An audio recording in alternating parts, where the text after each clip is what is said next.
রংপুর শহরের মধ্যে সন্ধ্যার পর খোলা আকাশের নিচে চা খাওয়ার কথা ভাবতেই খামার মোড়ের কথা মাথায় আসে। খামার মোড় অত্যন্ত ব্যস্ত একটা জায়গা, সন্ধ্যার পর আরও বেশি ব্যস্ত হয়ে যায়। অসংখ্য পোলাপান এখানে আড্ডা দিতে আসে, চা খেতে আসে, শরবত এবং চায়ের দোকানগুলো ভিড়ে ভরে যায়। আমরা তিনজনও গিয়েছিলাম চা খাওয়ার জন্য, মামা, ভাগ্নে এবং ছোট ভাই। চা খাইলাম, চায়ের টেস্ট বরাবরই সুন্দর। এখানকার চা কম, শরবত বেশি, কারণ এখানে প্রচুর মিষ্টি দেয় আর কি চাতে।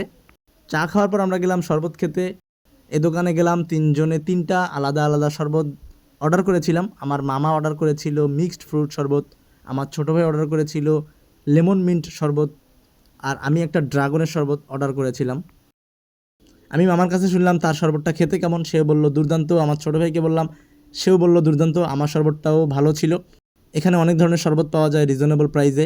রংপুরের এই বহুল পরিচিত খামার মোড়ে আপনি কখনো শরবত বা চা খেতে গিয়েছিলেন কিনা কমেন্ট সেকশনে জানাতে পারেন।